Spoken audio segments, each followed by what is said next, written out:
Welcome back, traders and investors, to Benzinga's pre-market prep, brought to you by Market 5. I'm your co-host, Joel Alcana, along with Brianna Velasquez, and we have Pirouz Hendi on the line.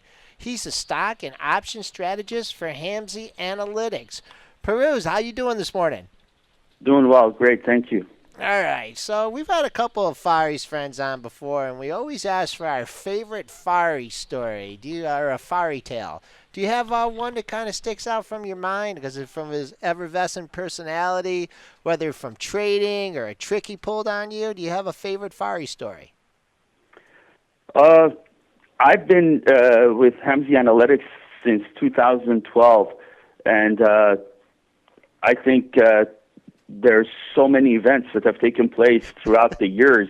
And one thing that I do say with confidence that has been like a joke around the chat rooms is we have a fairy indicator, which is basically it's a prop indicator amongst the moderators.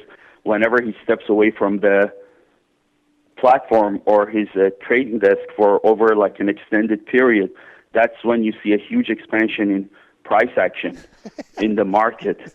And that has proven to be right probably 80% of the time. So whenever he leaves, we just wait for like a huge spike up or down in the markets. And usually it's been a fairly quiet day when that happens. And then all of a sudden, boom. So that's something that we've developed over the years. And it's been working, to be honest with you. Okay. All right. So you're the stocks and option strategist for Fari. Tell us, how you learned about your options and how you learned the options market and what your role is at Hamzei Analytics. Uh, well, when I first started, options was a fairly new area for me, to be honest with you. I was mostly focused on ETFs and stocks, but throughout the experience that I've had, especially when it comes to earnings season, but what I've learned is the implied volatility and the price behavior.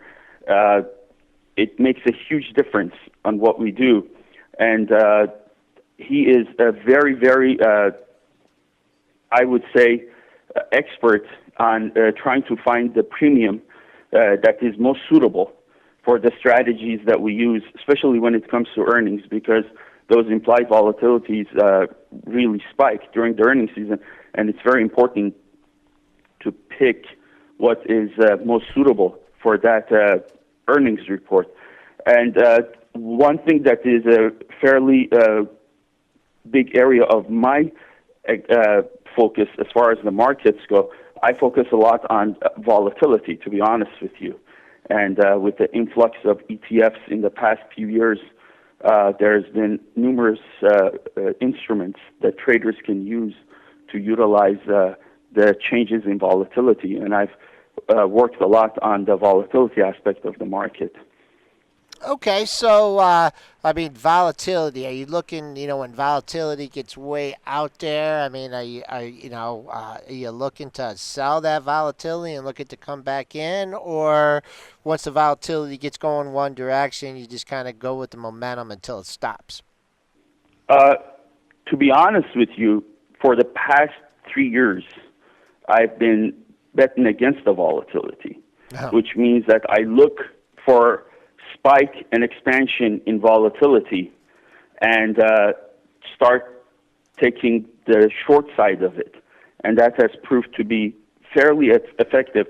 But the key is to wait for that expansion to happen to a level that makes the trade somewhat favorable to bet against it. Because if you enter at an early stage, that aftershock, if you will, can wipe you out. And a lot of these volatility instruments that they have introduced in the market, that a lot of traders think it follows the spot price of VIX, or if they can accurately forecast the price behavior in VIX, then they can pretty much forecast the price behavior of that volatility, has proved to be very wrong, because there is not a single instrument out there that can basically follow the spot price of VIX. Okay. They are in tandem to a certain degree, but most of them have a huge decay factor. All right. Well, we have some earnings coming up tonight here. What's on your radar today? What are you looking at? You're looking to get positioned ahead of these earnings report. What's on your radar? I am not sure what the calendar for earnings is as of right now for after the close. But from the way that the market is opening, we have had these weak opens, and then you see the market pretty much just reverse course and take off again. But what I did notice yesterday, as far as earnings go, biotechnologies, even with a good Amgen earning, they took a beating. And, even Amgen himself, after somewhat good earnings, it did not hold its gains. So although the market was fairly robust yesterday from like a oversold condition, it spiked fairly hard.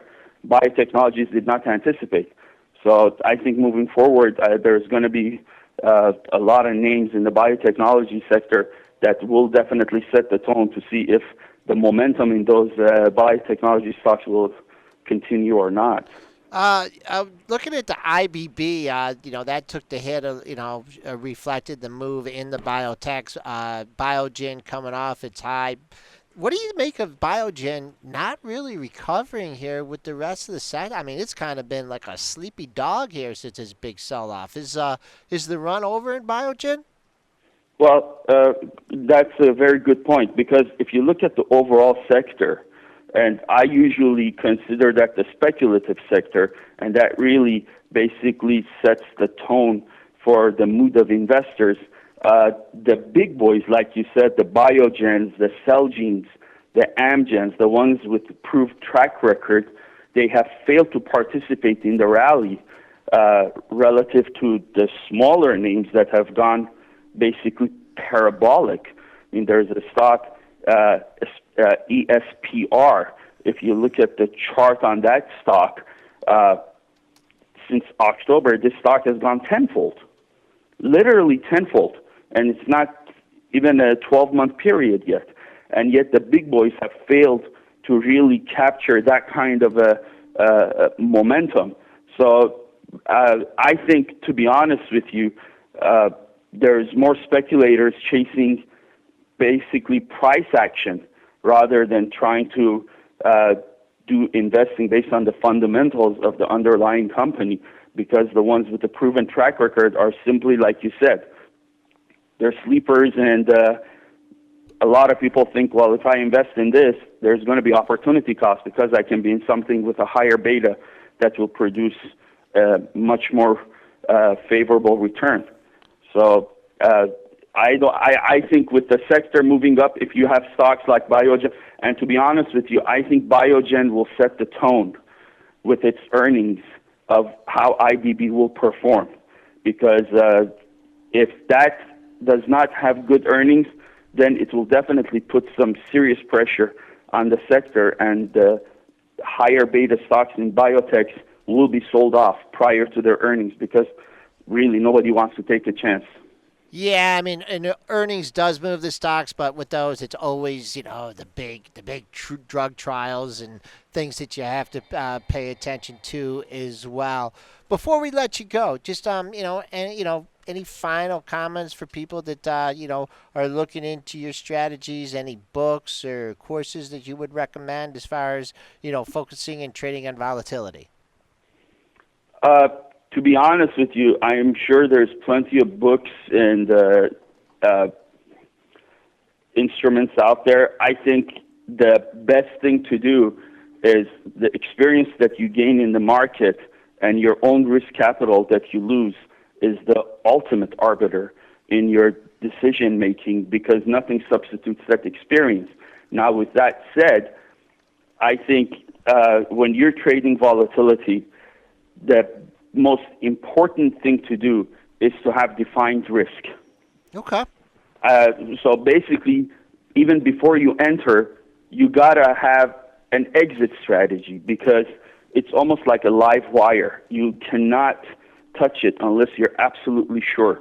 And once you do that, then I think more often than not, the correct trade in volatility is usually to bet against it rather than trying to capture the wave to the upside, because it's very short-lived, and when it implodes, the velocity of that force to the downside is far greater.